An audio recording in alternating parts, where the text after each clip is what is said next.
By the way guys, if you're using your hands or your fingers to measure the amount of water to cook your rice, please make sure not to use your kids or your baby's hands or fingers because you will not have enough water. Hey guys, hope you're well. So today I thought of teaching you how to make rice. So instead of making rice using a rice cooker or even a pan, I'm teaching you how to make rice with a microwave. It's so cool and so simple guys. Get yourself a microwave safe bowl and you will need 1 cup of rice, any type that you like. Basmati, long grain or even sushi rice. So we're gonna add the rice into the bowl. There we go. So this might be a cultural difference as well as every family cook rice differently. There's a lot of ways you could actually cook rice. You can actually cook it first and then rinse it through a colander. For my family, we normally wash our rice first. Number one is because we want to remove all the dirt as well as if there's any bugs in there, because you never know, sometimes you get like those rice bugs. Yeah, and number two is to make sure that we remove all the starch, if not most of the starch, before we actually cook them. This will prevent the rice from turning into too sticky and gloopy. Now, one thing that I find really surprising is that the rice that I bought here in the UK don't really have the rice bugs. I'm not too sure if it's because of the weather or because of the temperature, because back home in Malaysia, every time, whatever brand that we buy, when we keep our rice, there's always gonna be those tiny bugs that's gonna lurk into your rice, and so you gotta just wash it off. It's perfectly safe to eat though. But yeah, you will always have those bugs in there one way or another. Or maybe it's just because my parents don't know how to store rice. Get some water. Then just use your finger and keep stirring it, and you can see like the water starts turning really cloudy. Now when it's really cloudy, it means that those are the starch. Sometimes if you see like dirt like this, yeah, so just make sure you remove that. Can you see the dirt? Or is that a bubble? Oh no, this is dirt. There we go. So we're just gonna pour away the first layer of water.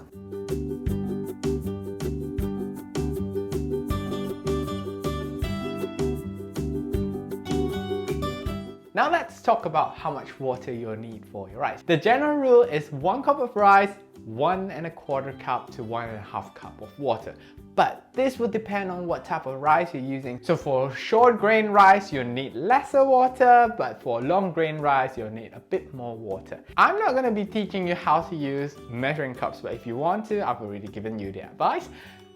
Let's do the Asian way. The rice is about this level. So for water wise, you'll need to make sure you fill the water right up to about this level right here. So use your joint as your ruler or your measuring device. So let's test out how accurate is using your finger and the measuring cup. So I'm gonna pour in 1 1/2 cup of water and let's see.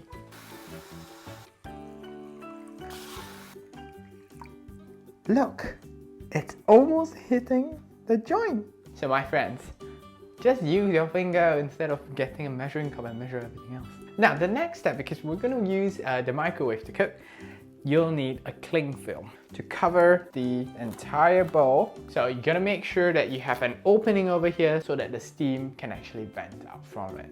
Otherwise, it might explode. No joke.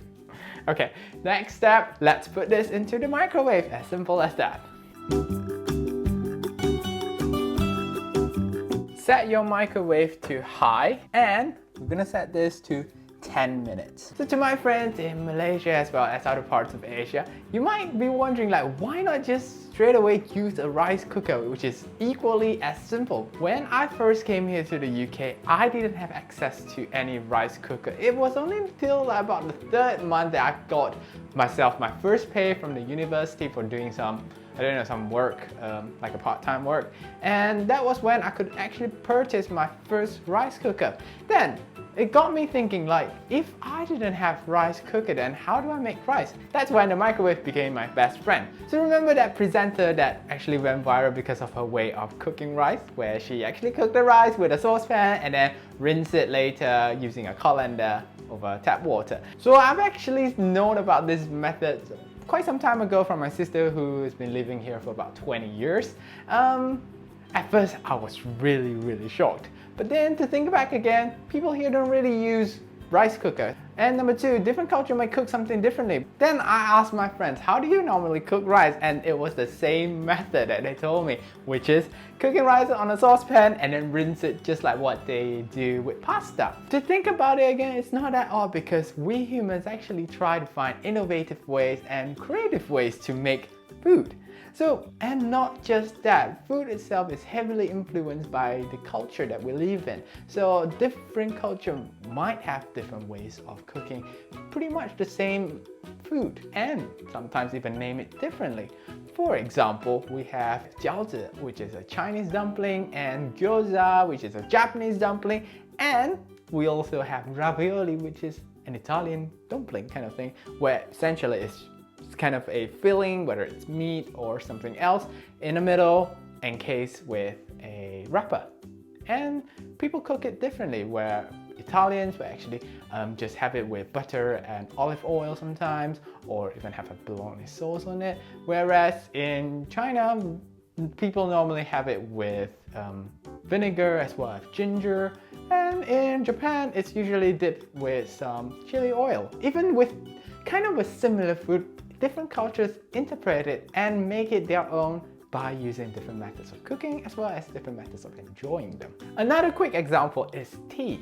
Well, people here in the UK would have their black tea with sugar and some semi-skimmed milk most of the time. Whereas in Malaysia, what we normally have is black tea with condensed milk and evaporated milk. That's called teh tarik or teh panas back home. And if you ask me, have I actually tasted the rice that's being cooked and then rinsed with water right after it's cooked? And yes, and they actually taste pretty much the same. Oh, our rice is done, so let's go for our next step. Let's take our rice out. Ooh, there we go. Right now we have our rice over here. I've removed the cling film a bit, but not all of it. The next thing you want to do is to grab a pair of chopsticks. Now it's fine if you want to use fork or even spoon or anything else that you can find in the kitchen to fluff your rice.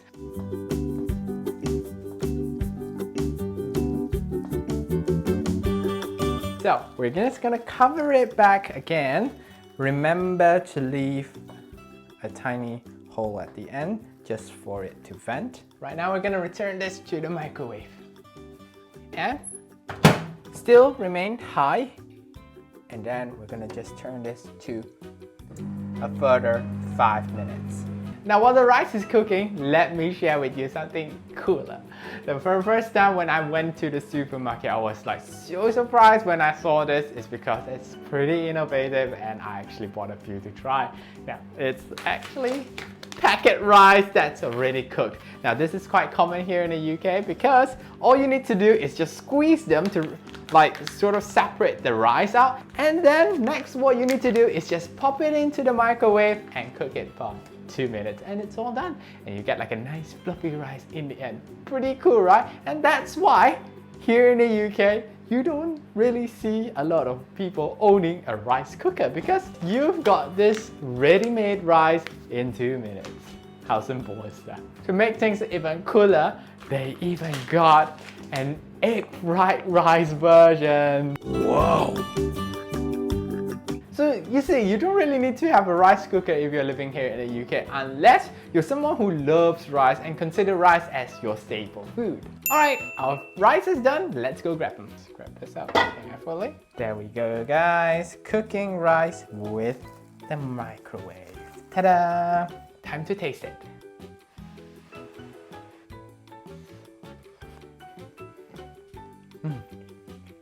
It tastes like rice.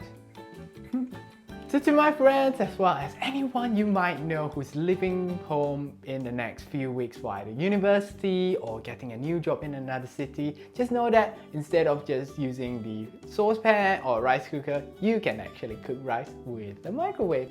So guys, why not let me know how you actually cook rice, and if you got any questions or suggestions, just leave them in the comments down below, and I'll see you next time. Ta-ra! Oh, by the way, if you're thinking of making a fried rice like egg fried rice, just make sure you cook your rice a night before. because you wouldn't want it to be too soggy, would ya? See you next time.